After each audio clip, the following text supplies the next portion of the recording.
नमस्कार आप सभी को। आज से हम भारतीय राजनीतिक इंडियन पॉलिटिक्स से SSC, railway, Bihar SSC, BPSC इत्यादि परीक्षा में पूछे गए प्रश्नों को हम एमसीक्यू के रूप में रिवीजन करते हैं तथा सभी सवालों का विस्तार पूर्वक वर्णन भी करते हैं। आज का वीडियो भारतीय राजनीति का 11वां वीडियो है, जिसमें हम भारतीय संविधान के महत्वपूर्ण प्रश्नों को एमसीक्यू के रूप में देखेंगे। अतः अब आज का वीडियो प्रारंभ करते हैं। क्वेश्चन नंबर 1, भारतीय संविधान के अंतर्गत कल्याणकारी राज्य की अवधारणा निम्नलिखित में से किस अनुच्छेद में वर्णित है? इसको ऑप्शन दिया गया। ऑप्शन नंबर ए अनुच्छेद 31 बी, अनुच्छेद 39 सी, अनुच्छेद 49 डी, अनुच्छेद 51। इसका सही उत्तर है ऑप्शन नंबर बी, अनुच्छेद 39। भारतीय संविधान के कल्याणकारी राज्य की कल्पना की गई है। यह अवधारणा अनुच्छेद 39 में वर्णित है, जहां राज्य को नागरिकों के कल्याण, समान अवसर, समान वेतन, आर्थिक न्याय इत्यादि सुनिश्चित करने का निर्देशक दिया गया है। क्वेश्चन नंबर 2, भारतीय संविधान का कौन सा अनुच्छेद राज्य सरकारों को ग्राम पंचायत के गठन का निर्देशक देता है? इसको ऑप्शन दिया गया। ऑप्शन नंबर ए अनुच्छेद 51 बी, अनुच्छेद 32 सी, अनुच्छेद 37 डी, अनुच्छेद 40। इसका सही उत्तर है ऑप्शन नंबर डी, अनुच्छेद 40। भारतीय संविधान का अनुच्छेद 40 राज्य सरकारों को ग्राम पंचायतों के गठन का निर्देशक देता है।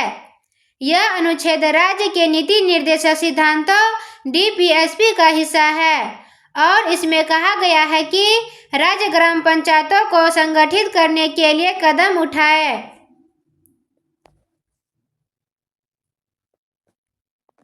क्वेश्चन नंबर 3, भारतीय संविधान के किस अनुच्छेदों में राज्य के नीति निर्देशक तत्वों का उल्लेख है?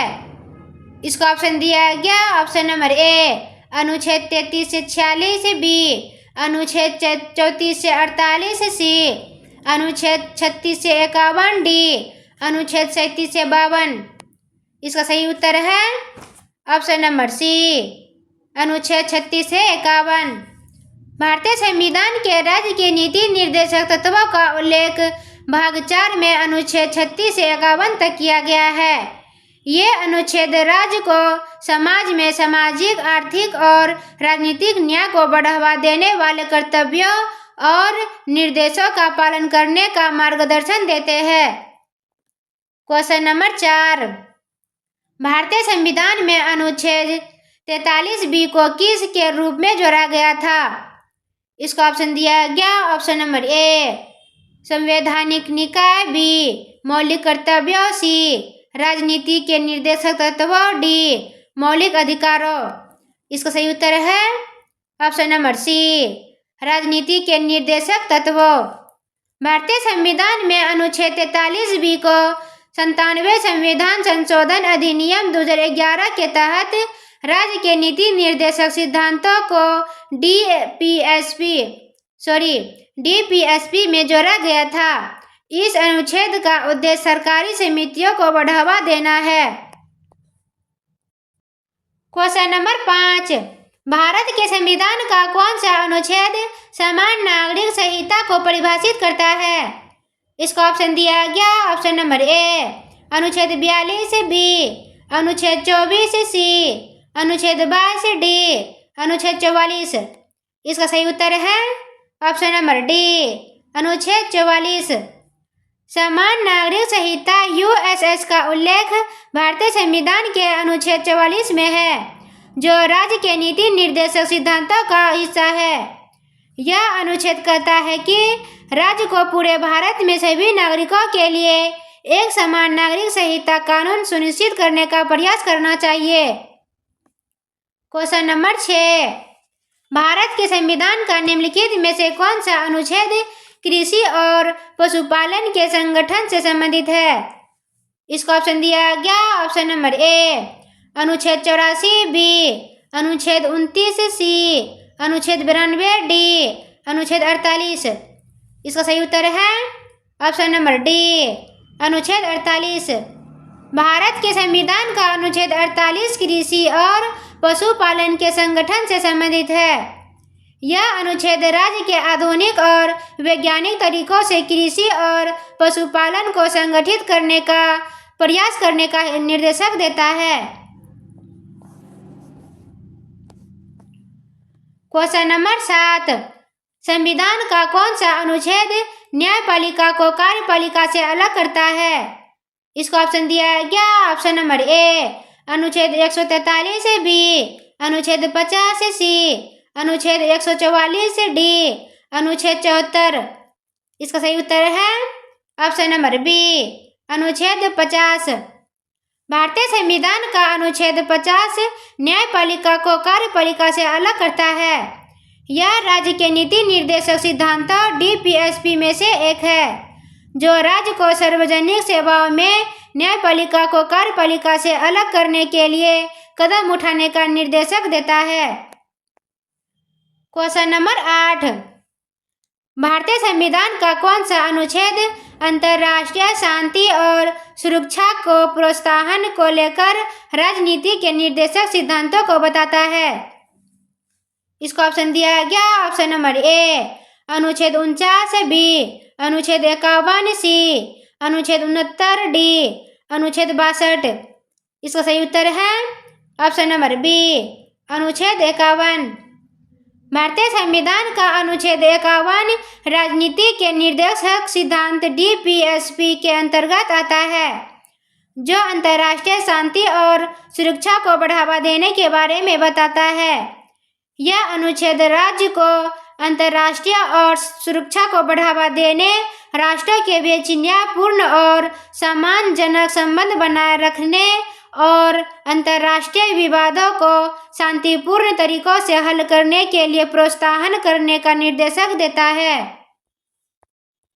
क्वेश्चन नंबर 9, भारतीय संविधान का कौन सा अनुच्छेद मौलिक कर्तव्यों के बारे में बताता है? इसका ऑप्शन दिया गया ऑप्शन नंबर ए अनुच्छेद 50 ए बी, अनुच्छेद 51 ए सी, अनुच्छेद 49 ए डी, अनुच्छेद 52 ए। इसका सही उत्तर है ऑप्शन नंबर बी अनुच्छेद 51 ए। भारतीय संविधान का अनुच्छेद 51 ए मौलिक कर्तव्यों के बारे में बताता है, जो संविधान के भाग 4 ए में निहित है। ये कर्तव्य 1976 के 52वें संविधान संशोधन अधिनियम द्वारा जोड़े गए थे। क्वेश्चन नंबर 10, 52वें संशोधन द्वारा संविधान के किस अनुच्छेद में मौलिक कर्तव्यों को जोड़ा गया है? इसका ऑप्शन दिया गया ऑप्शन नंबर ए अनुच्छेद 51 बी, अनुच्छेद 51 ए सी, अनुच्छेद 29 बी डी, अनुच्छेद 39 सी। इसका सही उत्तर है ऑप्शन नंबर बी अनुच्छेद 51 ए। 52वें संशोधन 1976 के तहत संविधान के अनुच्छेद 51 ए में मौलिक कर्तव्यों को जोड़ा गया। यह अनुच्छेद भारतीय नागरिकों के लिए एक नैतिक दायित्व के रूप में इन कर्तव्यों को सूचीबद्ध करता है, जो मूल रूप से 10 थे और बाद में एक और जोड़ा गया।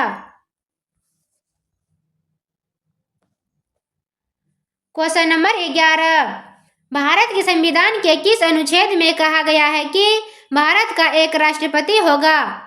इसको ऑप्शन दिया गया ऑप्शन नंबर ए अनुच्छेद 54 बी, अनुच्छेद 52 सी, अनुच्छेद 58 डी, अनुच्छेद 55।